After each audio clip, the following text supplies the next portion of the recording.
હું શશી, આપ જોઈ રહ્યા છો સ્પાર્ક ટુડે ન્યૂઝ। થરાદ નગરપાલિકાની ઘોર બેદરકારી સામે આવી। વાત કરવામાં આવે તો થરાદ જૂનીગંજ બજારમાં વિસ્તારમાં આવેલ પ્રાથમિક શાળા નંબર 2 ની પાછળ ગંદકીનું સામ્રાજ્ય ફેલાયું હોય તેવું જોવા મળી રહ્યું છે। વડાપ્રધાનના સ્વચ્છતા અભિયાનના સપનાને ચકનાચૂર કરતા હોય તેવા દ્રશ્ય થરાદ જૂનીગંજ બજાર વિસ્તારમાં આવેલ પ્રાથમિક શાળા નંબર 2 ની પાછળ જોવા મળ્યું હતું।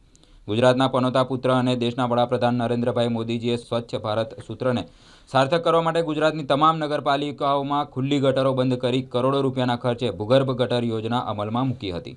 પરંતુ ભ્રષ્ટ અધિકારીઓ તેમાં પણ કટકી કરી જેમ તેમ કરી ભૂગર્ભ ગટરી કામગીરી પૂર્ણ કરી હતી અને સરકાર દ્વારા સ્વચ્છ શહેર સ્વસ્થ ગામ અંતર્ગત લાખો કરોડો રૂપિયાની ગ્રાન્ટ ફાળવવામાં આવે છે। પરંતુ અત્યારે એક વાત કરવામાં આવે તો થરાદ નગરપાલિકાની ભૂગર્ભ ગટર યોજના સંપૂર્ણ રીતે ફેલ જોવા મળે છે। જ્યારે થરાદ જૂનીગંજ બજાર વિસ્તારમાં આવેલ પ્રાથમિક શાળા નંબર 2 ની પાછળ કેટલાય સમયથી ભૂગર્ભ ગટરનું ગંદુ પાણી રોડ પર આવતા લોકો ચાલવા માટે મુશ્કેલીનો સામનો કરી પડી રહ્યો છે અને બીજી બાજુ ઠેર ઠેર કચરાના ઢગલાઓ નજરે પડી રહ્યા છે।